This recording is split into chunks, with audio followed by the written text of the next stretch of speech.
Bismillah, assalamu alaikum warahmatullahi wabarakatuh. Hordoftoota fi kabajamtoota maatii chaanaalii kiyya jalatti argamtan warroonni amantaa biraas ashama harka fuunee jirra jirtu bakkuma jirtanii nagaa biraamanni rabbii isin biraa jiraatu. Egaa kaadhallee viidiyoo haaraa walitti deebinee turtiin keessan nafaana ta'u warroonni chaanaala kanaaf haaraa taatan sabiskiraayib gochuudhaan gara maatii kiyyaatitti dabalama. Warroonni dura na qarqaaraa jirtan ammoo guddaa galatoomaa ammallee laayik sheer gochuudhaan na bira dhaabbadhaa isiniin jedha. Haadhalee viidiyoo haaraa isiniif qaba. Viidiyoon kan keemaali jechuun keessan looduu akkuma argitanii idaama dalaguuf deemaa jechuudha. Shiroo yookiin akka biyya arabaatti idaama jedhaniini. Idaama kana barbaadan kubziinis ni nyaattanii, ruuzaan illee ni nyaattanii jechuudha. Waan isin barbaachiseeni isa dalaguuf hin deemaa. Haga viidiyoo kana dhumaatitti daawwadha. Viidiyoon kun nama kamuyyuu ni fayyada. Warri dhiiraas dalagachuu danda'a. Namni biyya ormaa jiru kun nyaata fi dalagata waan ta'eef nama kamuu ni fayyada jedheetiin isinii maree akka itti fayyadamtan abdii qaba. Haga dhuma viidiyoo kanaatiin na daawwadha. Akkuma isin argitan asitti shunkurtii, timaatimii daakkamaa, foon, dubbaa yookiin immoo garaa jedhanii biyya arabaatitti nuti immoo kana biyya keenyatti dabaaqula jennaani. Dabaaqulaan hagana sin dheeratu garuu furdaadha. Garuu nyaata keessatti inni dabaaqulamaa jechuudha. Gara dalagaa isaatitti dabarra nafaana tura. Akkuma isin argitan meeshaa achi qopheesseetiin jira. Asitti ammoo zayitii fayyadamee zayituuna fayyadamee jechuudha. Zayitii barbaadan fayyadamuu dandeettanii, zibdaa fayyadamuu dandeettanii waan qabdanirraa waan isin barbaachise. Shunkurtii qollaatan jechuudha. Haala salphaadhaan nama hin dhibu.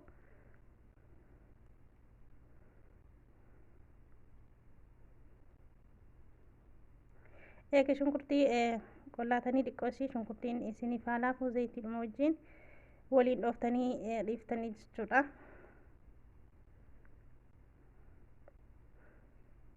Kan dalagaa jiru kan biyya arabaatii jechuudha. Garuu itti fayyadamuu dandeettanii. Eega shunkurtii sun xiqqoosii bassalamee achi kaatanii foon itti dabaltanii jechuudha.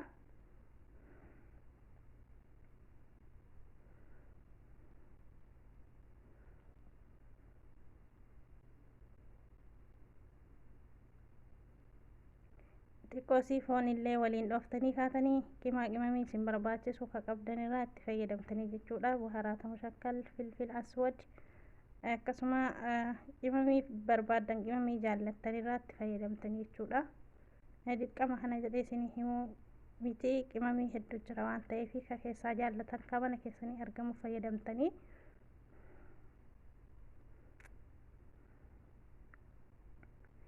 Eega sanii timaatimiitti naqxanii jechuudha. Timaatimiin kun daakkamaadha.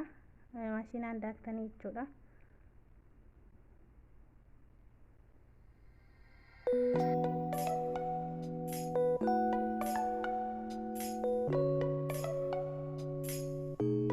Xiqqoosii itti qadaaddanii dhiiftanii ammallee deebitanii irraa bantanii jechuudha. Bishaan xiqqootti dabaltanii itti qadaaddanii jechuudha. Maaliif foon kun isiniif haa bilchaatu. Amma asitti immoo garaa yookiin dubbaa duraa yaqliin illee jedhama maqaa isaa jechuudha. Isa dura achitti qopheessanii irraa qunciseetiin jira. Ijoolleen biyya arabaa keessatti ni beektanii. Garuu namaan quunca'u hedduu takkaataa nama godha. Namaafis hin cabu jechuudha. Amma addaan cabsee walitti deebina. Namaafis sarmu jechuudha. Kunoo bifa kanaan naa cabuu didee. Baay'ee madda baasee jechuudha. Billaadhaan adda baasee jira.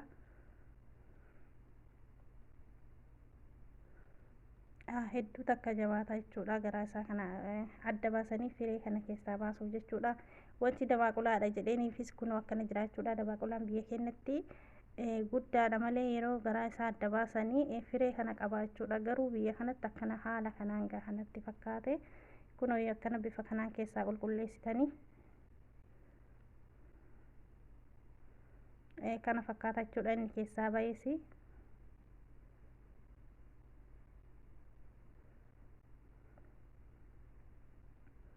bifa kanaan karattaftanii jechuudha. Xiqqeessitanii dubbaan kun yeroo bilchaatu dhumarra eegi foon bilchaatee inni hundi bilchaatee itti naquu qabdanii. Maaliif hin turu jechuudha. Inni hin turu yeroo dhuma sanii bilchaateetiin bulluqa waan ta'eef dhumarra itti naqxanii jechuudha. baay'een turu jechuudha. Akkuma dinnichaati, dinnichaanuu dafee bilchaataa, garuu kun dinnichaayyuu hin ga'u jechuudha. Harka lama daffe taanaani yooma sanii bilchaata. Yommuu isin affeelaa ooltan isin jalaa bulluqa jechuudha. Likkimatti affeelachuu isin wayyaa jechuudha. Yeroo affeeltanii haala kanaan kalattaftanii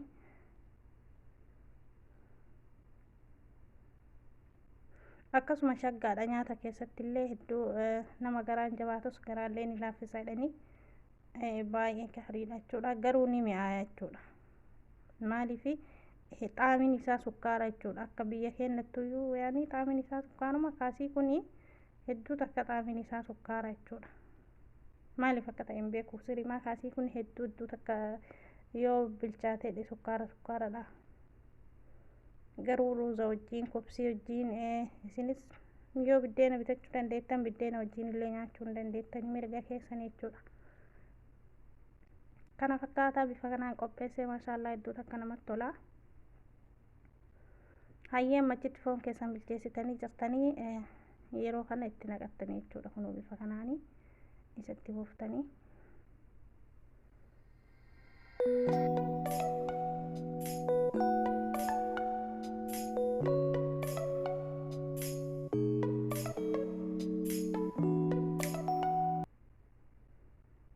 kana fakkaataa.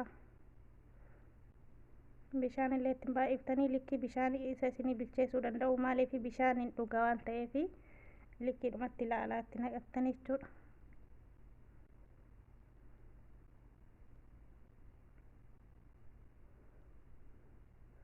Waa maashaallah bifa kanaan takattakee jira.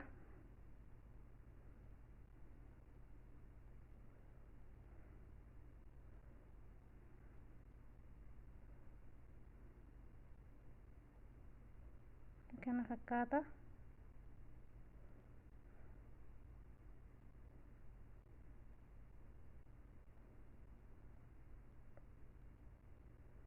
Haga bilchaatuuf ittuma qadaaddanii dhiiftanii. Ammoo bishaan isaa akka keessaa isin jalaa hin gorne ni eegdanii jechuudha.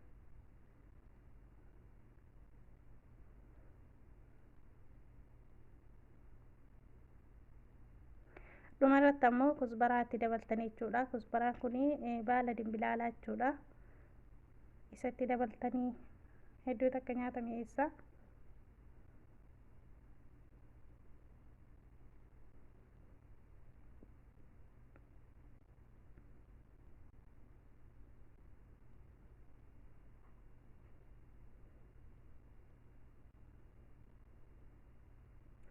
Hayyee maashaallah kana fakkaataa. Asitti amma isa geesseetiin hin jira. Akkamitti akka ruuza xiqqoo isii bira dalagattanii asumaan isinitti agarsiisaa ruuza illee jechuudha. Inni kun ruuza miicamaadha. Ruuza kana eega miicitanii zayitii wajjin akka ruuziin kun qaqal'atee yoo isinii bahuu fi waliin dhooftan jechuudha. Zayitiidhuma wajjin cal'istanii ruuza waliin dhooftani.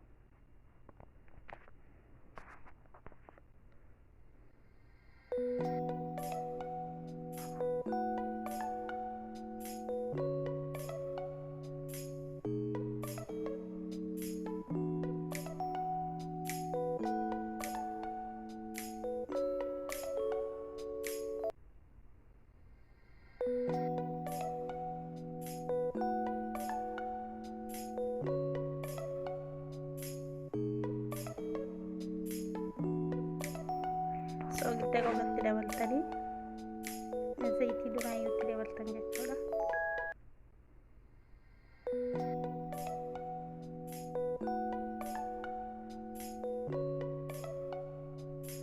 Dhumarratti bishaan daffaatti naqxanii jechuudha. Bishaan dagaleedhaan dafistanii bishaan daffaa ruuza kana dabaltan. Bishaan qoraatti dabaltan ruuziin caccabaa. Akkuma inni dafee ol dafuu fi yommuu sani bishaan daffaatti naqxanii jechuudha ruuzatti.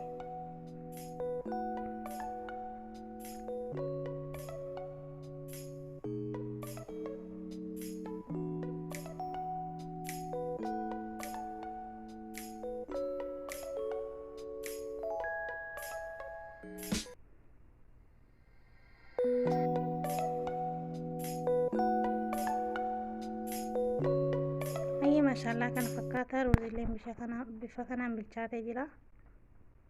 Biyya kanatti akkuma beektan ruuzaa fi idaama walitti nyaatan jechuudha. biyya arabaa kanneen keessatti roozaa fi idaamni walitti nyaatama jechuudha. Biyya keenyatti ammoo kubziidhaan nyaatama. Kunoo mashaallaa kana fakkaata bifa kanaan dhiyeessee asitti ammoo zalaxaa kana kasii fi jazararraayee akkasuma jirjiira jechuudha. Dhuma irratti buzuura ilkiittaan itti dabaltanii jechuudha. Zalaxa jechuudha zazzayituuna wajjini. Kunoo kana inni buzuura ilkiittaanii kun jechuudha.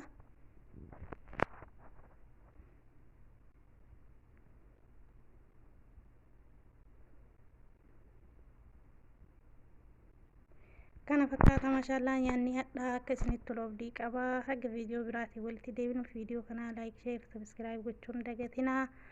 Inshallah haga viidiyoo biraatiin walitti deebinutti assalaamu alaykum warahmatullaahi wabarakaatuh. Nyaata fayyaa nuuf haa ta'u isiniifis haa ta'u turtii gaarii qabaadhaa.